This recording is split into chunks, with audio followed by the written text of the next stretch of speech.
தமிழோட ஐம்பெரும் காப்பியங்கள் எதுன்னு கேட்டால் ஆல்மோஸ்ட் எல்லாருமே குவிக்காக ஆன்சர் பண்ணிடுவோம். ஆனால் ஃபஸ்ட்டு 2 காப்பியங்களான சிலப்பதிகாரம், மணிமேகலை கதைகள் தெரிஞ்ச அளவுக்கு மற்ற 3 பற்றி எக்ஸ்போஷர் இல்லையோ அப்படின்னு தோணுச்சு. சரி, 5 காப்பியத்தோட கதையுமே ஷார்ட்டாக ஒரு சீரீஸாக பண்ணிடலாம் அப்படின்னு டிசைட் பண்ணிட்டேன். ஏற்கனவே சொன்ன மாதிரி ஃபஸ்ட்டு 2 காப்பியத்தை பற்றி நிறைய சோர்சஸ் இருக்கிறதுனால நம்ம ரிவர்ஸில் போவோம். எல்லோருக்கும் வணக்கம். இந்த வீடியோவில் நம்ம பார்க்க போகிற காப்பியம் குண்டலகேசி. குண்டலகேசியை குண்டலகேசி விருத்தம் அப்படின்னும் சொல்கிறாங்க. இது ஒரு புத்த இலக்கியம். 10ஆம் நூற்றாண்டில் நாதகுத்தனார் அப்படிங்கிறவர் எழுதியிருக்காரு. இதை பற்றி சொல்லணுன்னா இது ஒரு ட்ராஜிக் லவ் ஸ்டோரின்னு சொல்லலாம். இப்போ ஸ்டோரிக்குள்ளே போவோம். ஒரு பெரிய வணிக குடும்பத்து பொண்ணான பத்தரை காலன் அப்படிங்கிற ஒரு திருடனை அவனோட தூக்கு தண்டனை மேடையில் பார்த்து லவ் பண்ணிடுறான். உடனே பணக்கார டேடி அவன் ஒரு பவரை யூஸ் பண்ணி அவனை காப்பாற்றி அவளுக்கு கல்யாணம் பண்ணி வச்சிடுறாரு. 10ஆம் நூற்றாண்டுலேயே லவ்வெல்லாம் சப்போர்ட் பண்ணியிருக்காங்க. இப்போ தான் ஆனா ஒன்றா அருவாளை தூக்கிட்டு ஓடி வராங்க போல். சரி, பேக் டு குண்டலகேசி. இவங்க 2 பேரும் ஹாப்பிலி எவர் ஆஃப்டராக வாழ்ந்துட்டு இருக்கும்போது நம்ம ஹீரோயினுக்கு வாயில் சனி வாடகைக்கு இருந்திருக்கும் போல். சும்மா இருக்கும்போது ஒரு ஆர்கியூமெண்ட் அப்போ என்ன இருந்தாலும் நீ திருடன் தானடா அப்படின்னு சொல்லிடுறா. உண்மையை சொன்னோன்னே நம்ம ஆளுக்கு டென்ஷன் ஆயிடுச்சு போல். ஒரே தடியாக அவளை போட்டு தள்ளுறதுக்கே பிளான் பண்ணிட்டாரு. என்ன பிளான்னா, ஒரு பெரிய மலை உச்சிக்கு கூட்டிகிட்டு போய் கீழே தள்ளிவிட்டு ஹீரோயின் கதையை முடிக்கிறது தான்.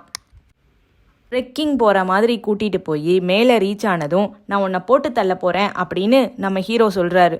கேட்ட உடனே ஹீரோயினுக்கு செம ஷாக்கு. கடைசி ஆசையாக உங்களை 3 தடவை சுற்றி வரணும் அப்படின்னு கேட்குறா. நம்ம ஆள் சரி கழுதை சுற்றி வரட்டும் அப்படின்னு நின்றுட்டு இருக்காரு. 3வது தடவை சுற்றி வரும்போது என்னையா கொலை பண்ண பார்க்குற அப்படின்னு இது அவனை தள்ளி விட்டுருச்சு. இப்போ கேட்ட இந்த ஸ்டோரியை எங்கேயோ விஷுவலாக பார்த்த மாதிரி உங்களுக்கு இருந்திருக்குமே.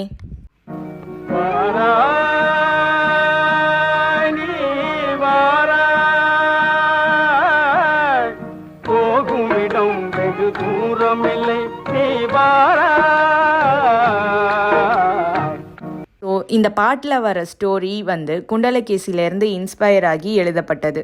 அந்த படம் மந்திரி குமாரி. இதோட கதை வசனம் முத்தமிழ் அறிஞர் டாக்டர் கலைஞர் அவர்கள். Again back to Kundalakesi. Husband இறந்ததில் இவ போட்டு தள்ளினதில் மனசு வெறுத்து போய் பத்தரை ஒரு சமண மத துறவியாக ஆகிறா. அந்த மத கொள்கைகளை எல்லாம் படிச்சுட்டு ஊராக போய் நாவல் மரக்கிளையை நட்டு சமயவாதம் பண்ணி அதில் ஜெயிச்சு நிறைய பேரை சமய மதத்துக்கு மாத்துறா. ஒரு தடவை அவள் நட்ட நாவல் கிளையை புத்தரோட மாணவரான சாரி புத்தர் புடுங்கி வீசிடுறாரு. இப்போ 2 பேரும் வாதம் செஞ்சு அதில் பத்தரை தோத்து போயிடுறா. ஸோ அவள் புத்தர் முன்னாடி ஒரு புத்த துறவி ஆக்கப்படுறா. புத்த துறவிகள் யூஸ்வலாக மொட்டை அடிக்கிறது வழக்கம். இவளோட முடியை மொட்டை அடிக்கும்போது முடி கீழே விழுந்த மறுகணமே திரும்ப திரும்ப சுருட்டையாக வளர்ந்துச்சான். அதனால பத்தரையோட பேர் குண்டலகேசினும் இந்த காப்பியத்தோட பெயரும் குண்டலகேசியா ஆனது. ஸோ இதுதான் ஐம்பெரும் காப்பியங்களில் கடைசி காப்பியமான குண்டலகேசியோட கதை. இது உங்களுக்கு பிடிச்சிருந்தா இந்த வீடியோவை லைக் பண்ணுங்க. இது பிடிக்கும்னு நினைக்கிறவங்களுக்கு ஷேர் பண்ணுங்க. நன்றி.